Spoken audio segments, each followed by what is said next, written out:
Hello.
हां होय.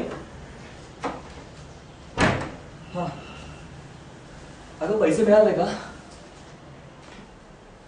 हे बघ आई, मला त्या विषयावर तुझ्याशी बोलायचं नाही आता. नाही नको, आपण नंतर बोलूयात. मी ठेवतो, मी जरा बिझी आहे आता. हो.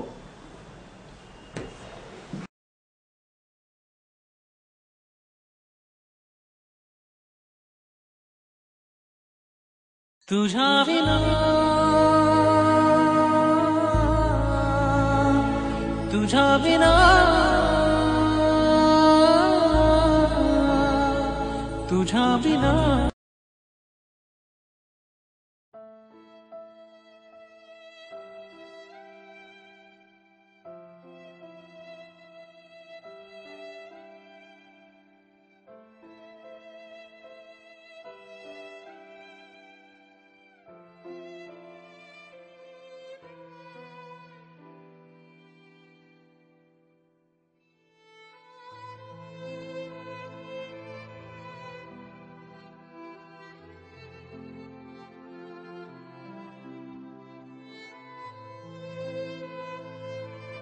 तू चेष्टा तर करत नाहीयेस ना? हा चेष्टा करण्यासारखा विषय नाहीये विनय. आपण आता ब्रेकअप करायला हवा. अगं पण असं अचानक झालंय तरी काय? अचानक आई बाबांनी माझं लग्न एका श्रीमंत मुलाशी ठरवलंय आणि सिक्युरिटीच्या दृष्टीने मलाही ते योग्य वाटतंय. प्रेम करताना नाही विचार केलास तू या सिक्युरिटीचा? उगाचच टोमणे मारू नकोस.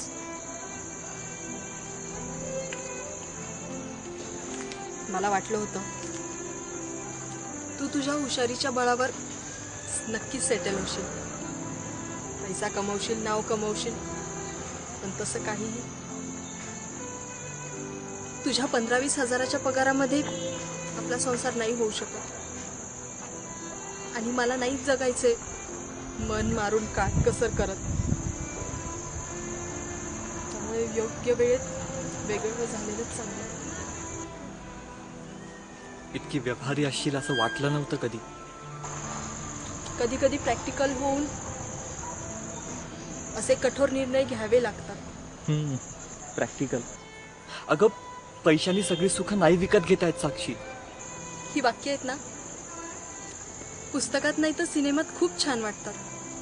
प्रत्यक्ष आयुष्यात याचा काहीही एक उपयोग नाहीये.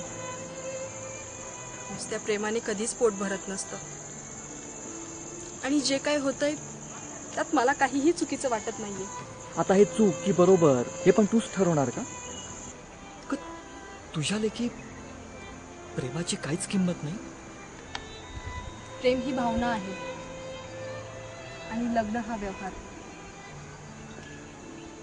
ह्या दोन्ही गोष्टी एकत्र आल्या ना तर समजावं, एकतर भावना तरी दुखावतील, नाही तर व्यवहार तरी फसेल. बाकी गोष्टी न बोललेल्या चांगल्या. आपण वेगळं होऊयात, बस एवढंच म्हणायचं.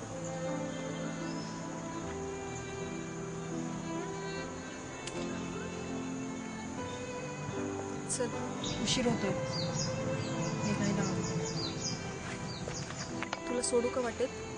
आयुष्याच्या वाटेवर तर एकट्याला सोडलंच आहे. आता कुठली वाटे शिल्लक नाही ठेवलीस मला सोडायला. I am sorry and take care.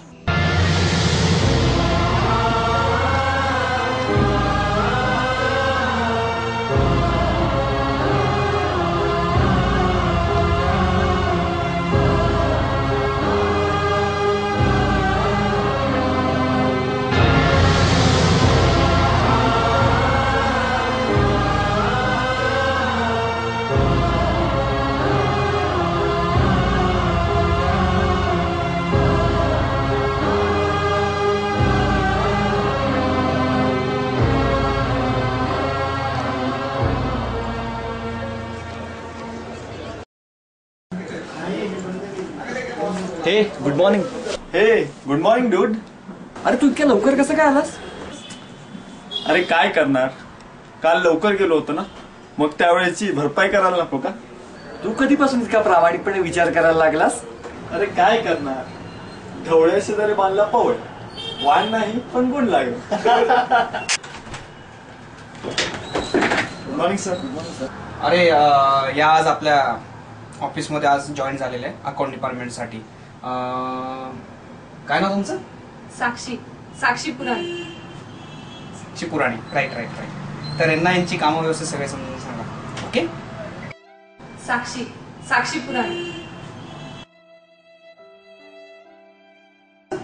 साक्षी पुराण.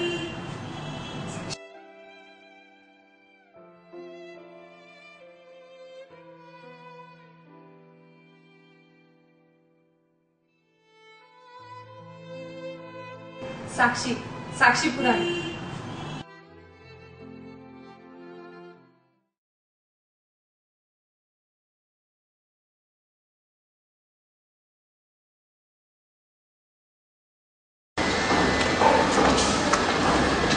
हाय विनोद, तुझ्याकडेच येत होते, थोडं काम होतं. काय? सरांनी मला तुझ्याकडनं ती PM ग्रुप कंपनीची फाईल घ्यायला सांगितली. ठीक आहे, पाठवतो. थांबा ना, माझ्याकडून कॉफी घ्यायला काही हरकत आहे का तुमची? नाही तसं काही नाही, पण PM ग्रुपची फाईल जास्त महत्वाची आहे.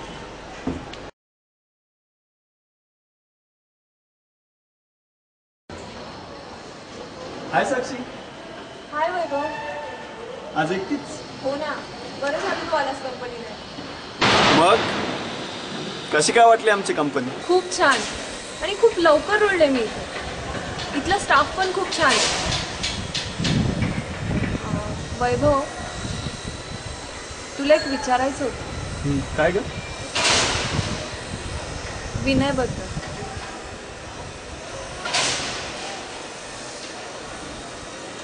तो का वागतो माझ्याशी असं? म्हणजे कसं? मी इथे जॉईन झाल्यापासून बघते, तुटक तुटक राहतो, काम असेल तरच बोलणार. आता पण बघ ना, मी म्हटलं चहा कॉफीसाठी काम, तर म्हणे काहीतरी काम निघून दे. नाही म्हणजे तू त्याचा खूप जवळचा मित्र आहेस म्हणून विचारलं तुला. का वागतो तू असं माझ्याशी, खुन्नस असल्यासारखा? त्याच्याबद्दल काही गैरसमज करून घेऊ नकोस साक्षी. खूप चांगला आहे ग स्वभावाने. एकेकाळी तो खूप हसतमुख आणि सतत उत्साही असायचा. जगण्यावर भरभरून प्रेम करणार. पण त्याच्या आयुष्यात एक अनपेक्षित वळण आलं आणि त्याचं सारं हसूच हरवून गेलं. का? असं काय झालं? त्याचं एका मुलीवर जीवापाड प्रेम होतं, पण त्या मुलीनं पैशासाठी एका श्रीमंत मुलाशी लग्न केलं. आणि तुला ठाऊक आहे साक्षी, त्या मुलीचं नावही साक्षी होतं.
क्षणी हरवते मन कसे, उमलती कशा धुंद भावना, अल्लग वाटे कसे, बंध जुळती हे प्रीतीचे गोड नाते जन्मांतरीचे. एक मी एक तू, शब्द मी गीत तू, आकाश तू आभास तू, साऱ्यात तू. ध्यास मी श्वास तू, स्पर्श मी मोहर तू, स्वप्नात तू सत्यात तू, साऱ्यात तू.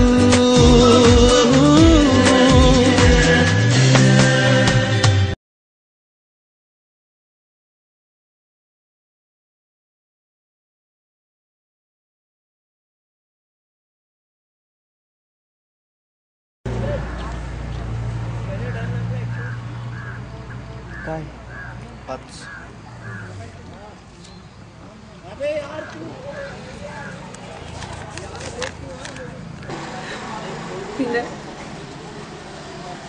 वाईट वाटलं ऐकून. तुझा माझ्याशी तुटक वागण्याचा अर्थ समजला. तुझा राग नाही आला, तुझी कीव मात्र करावीशी वाटली. कारण तू तुझं आयुष्य अशा एका मुलीसाठी वाया घालवतोयस की जिने तुझ्यावर कधीच प्रेम केलं नाही. आणि नशिबाचा खेळ तर बघ ना, ती अशा एका मुलावर प्रेम करतीये की ज्याच्या दुःखाचं कारणही मीच बनलीये, केवळ माझ्या नावामुळे. हो विनय, माझं प्रेम आहे तुझ्यावर अगदी मनापासून. तू आहे त्या परिस्थितीत तुझ्याशी लग्न करण्याचं आणि संसार करण्याची स्वप्न पाहिली मी.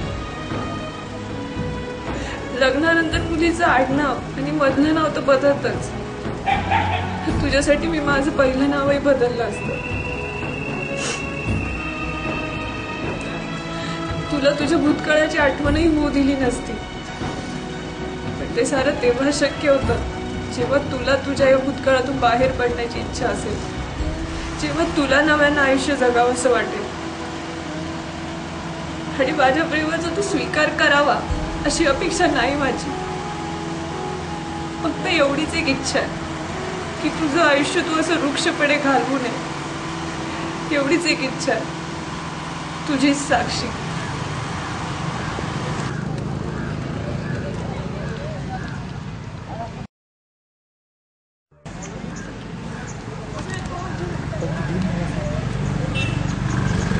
विनय, अरे असं किती दिवस टाळणार आहेस तुला तू? अरे माणसाची पारख फक्त तिच्या नावावरून कधीच करता येत नाही, तशी करूही नाही. अरे तिचं नाव साक्षी आहे, हा तिचा गुन्हा झाला का? मान्य आहे, पण एकदा ठेस लागल्यावर मला त्या वाटेवर परत जायची इच्छा नाहीये. मग वाट बदलावी माणसाने.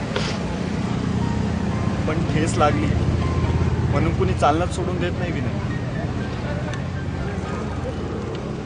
Never cry for a person who doesn't deserve your tears, and the person who deserves will never let you cry.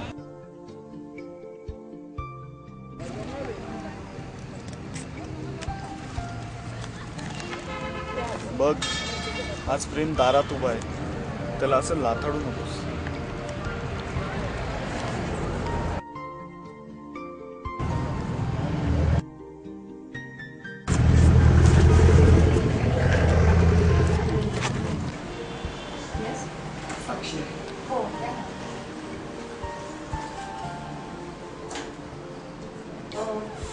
आतमध्ये बसली आहे.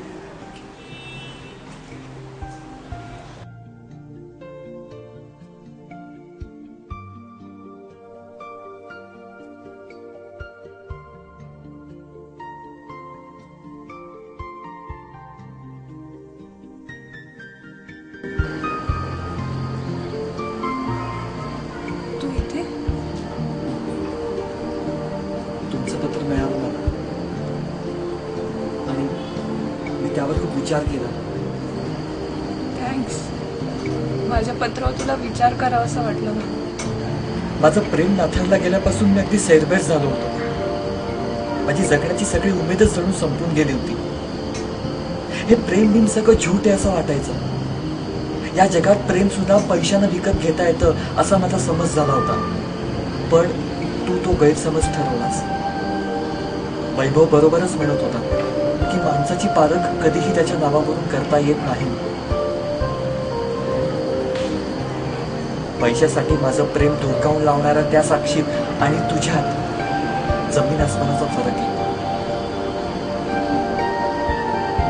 तिनं माझ्या प्रेमाची किंमत पैशात केली आणि तू त्यागात प्रेमाचं मोल जाणलंस.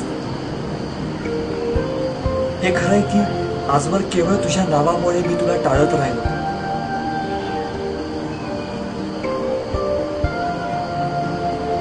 पण आता मला माझी चूक समजली